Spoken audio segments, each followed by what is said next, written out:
ডিফু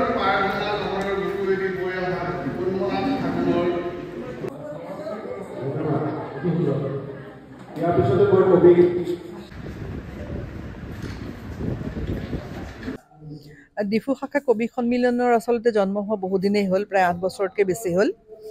আৰু এই কবি সন্মিলনখনিয়ে জিলাৰ সৈতে লগ লাগি বা আমাৰ ৰাজ্যৰ সৈতে লগ লাগি বিভিন্ন অনুষ্ঠান ইতিমধ্যে অনুষ্ঠিত কৰি আহিছে।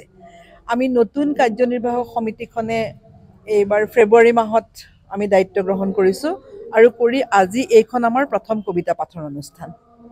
আৰু এই অনুষ্ঠানখনত আগতে সদায় স্বৰচিত কবিতাকে প্ৰধানত স্থান দিয়া হয়।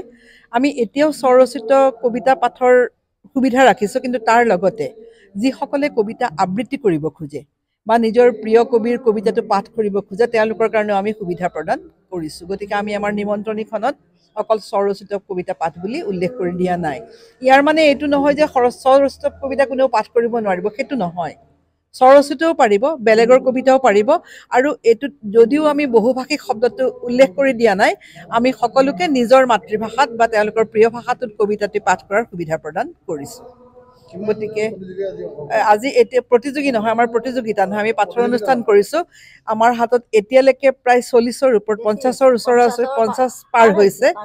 মোৰ সহকাৰী সম্পাদিকাই কৈছে ইতিমধ্যে 50জন কবিয়ে আমাক যোগদান কৰিছোঁ বুলি আমাক লিখিত দিছে, আৰু যিসকল কবি আহি আছে তেওঁলোকে এতিয়াও যোগদান কৰি আছে। গতিকে আমি মানে 60 বা 70 হ'বগৈ পাৰে বুলিও আশা কৰিছোঁ। আৰু যিসকল কণমানি এতিয়াও আহিছে আমাৰ ভাল লাগিছে, আৰু নতুন নতুন বহুত সদস্যই কবিতা পাঠ কৰিছে। সেইকাৰণে আমি আমাৰ অনুষ্ঠানটি সফল হোৱা বুলিয়ে ধাৰণা কৰিছোঁ। নাই নাই, আমি হেৰি কৰিছোঁ, আশাগতি ৰাখি আমি আমাৰ এই কবি শাখাৰ যিসকল সদস্য তেওঁলোকে বিভিন্ন কবিতা প্ৰতিযোগিতাত অংশগ্ৰহণ কৰিছে, আৰু তেওঁলোকে সেই প্ৰতিযোগিতাবিলাকত অংশগ্ৰহণ কৰি সদৌ অসম কবি সন্মিলনৰ পৰা বঁটা বাহন কঢ়িয়াই আনিছে। গতিকে আমাৰ জিলা সভাপতি মহোদয়ে, তেওঁ জিলাৰ সভাপতিও হৈছে আৰু তেওঁ এটি বঁটাও পাইছে। গতিকে আমি তেওঁক অভিনন্দন জনাইছোঁ। আমাৰ এগৰাকী প্ৰবক্তা গীতা হানচেপি, তেওঁ এটি কবিতাৰ বঁটা আনিছে, আমি তেওঁক সম্বৰ্ধনা জনাইছোঁ। আমাৰ এজন সক্ৰিয় সদস্য ৰবীন চন্দ্ৰ বেজবৰুৱা, তেওঁ এটি বঁটা আনিছে, আমি তেওঁকো অভিনন্দন জনাইছোঁ।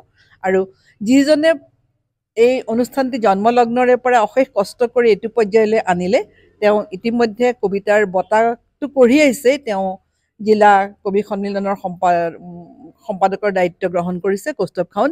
আমি তেওঁকো সম্বৰ্ধনা জ্ঞাপন কৰিছোঁ। আৰু আপোনালোক অহাৰ কাৰণে আমি অতিশয় আনন্দিত। আপোনালোক সাংবাদিকসকলেও কবিতা মাতিলে, কবিতা কথা কোৱাৰ ইচ্ছা থাকিলে আমাৰ অনুষ্ঠানলৈ আহিব।